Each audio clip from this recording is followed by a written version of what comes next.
کوہلبرگ نے اپنے چند اخلاقی برائیوں پر مبنی ایک سوال نامہ تیار کیا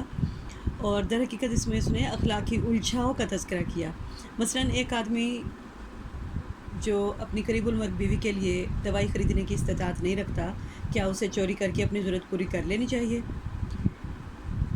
یعنی عام لوگوں کا اس کے بارے میں اس نے رائے معلوم کرنے کی کوشش کی کہ کیا اس کو اپنی ضرورت پوری کرنے کے لیے، یعنی اپنی بیوی کی زندگی بچانے کے لیے، کیا اسے دوائی چوری کر لینی چاہیے؟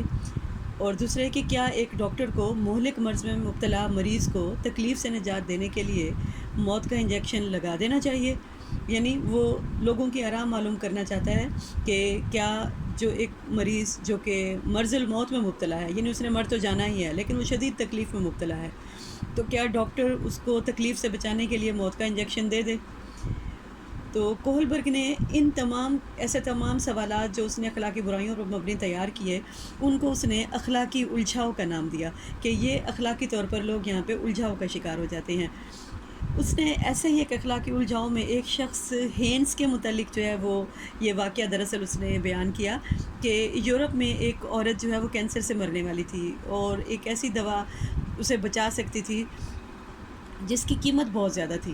اور جس دوا ساز نے وہ دوا بنائی تھی اس نے قیمت 2000 امریکی ڈالر رکھی،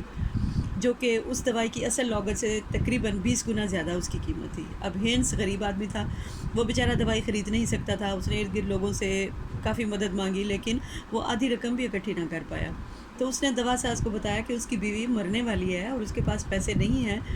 تو آدھی رقم میرے سے لے لو اور باقی ادھار کر لو، لیکن دوا ساز نے صاف انکار کر دیا۔ اب ہینس جو ہے وہ دل برداشتہ ہوا اور اگلے دن ہی اس نے دکان میں نقب لگایا اور دوائی چرا لی۔ اب سوال یہ پیدا ہوتا ہے کہ کیا ہینس کو دوائی چرا لینی چاہیے تھی؟ اب اس میں مختلف لوگوں کی اخلاقی نمو جو ہے وہ کتنی ڈیولپ ہے، وہ اس کے بارے میں کیا جواب دیتے ہیں۔ اب کچھ لوگ اس کے بارے میں کہیں گے کہ ظاہر ہے اس کی بیوی مر رہی تھی، اس کو چرا لینی چاہیے، اس طرح وہ اپنی بیوی کی زندگی بچا سکتا ہے۔ جبکہ کچھ لوگوں کا یہ بھی خیال ہو سکتا ہے کہ زندگی موت تو اللہ کے ہاتھ میں ہے، لیکن چوری کرنا ایک جرم ہے اور بہت سخت گناہ ہے، تو اسے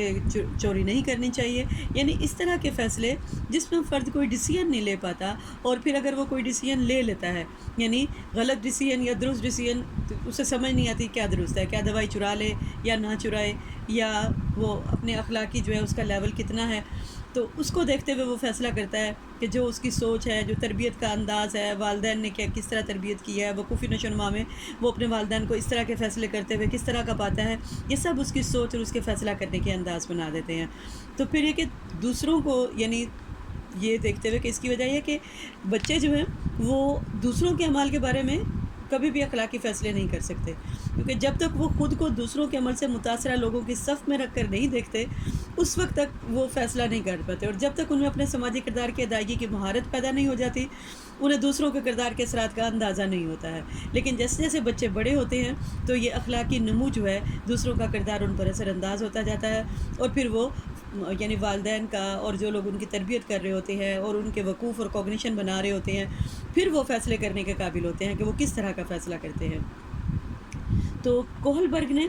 اپنی اخلاقی استدلال کی جو ہے نظریے میں اخلاقی استدلال کی 3 سطحیں بیان کی ہیں، اور ہر سطح کو اس نے مزید پھر 2 مراحل میں آگے تقسیم کیا ہے، یعنی ٹوٹل یہ پھر 6 مراحل بن جائیں گے، یعنی ہر اخلاقی سطح آگے مزید 2 حصوں میں تقسیم کی،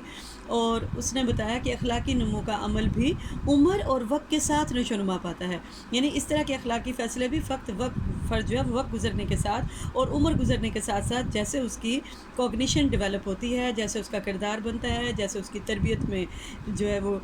ٹریننگ میں وقت لگتا ہے، تو پھر اس کا ذہن اور اس کی سوچ بنتی ہے جو کہ اس کی اخلاقی طرز فکر کو جنم دیتی ہے، اور یہی اخلاقی طرز فکر انفیکٹ اس کے اخلاقی طرز عمل کو جنم دیتا ہے، کیونکہ طرز عمل جو ہے وہ اخلاقی فکر سے بنتا ہے۔ اسی لیے جو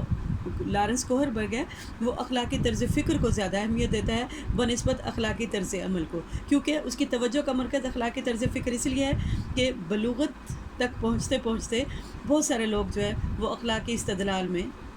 مہارت حاصل کر چکے ہیں، یعنی اخلاقی فیصلے کرنے کے قابل ہو چکے ہوتے ہیں، اور اس کا خیال یہ بھی ہے کہ کچھ لوگ ساری زندگی اس سٹیج کو پہنچ ہی نہیں سکتے۔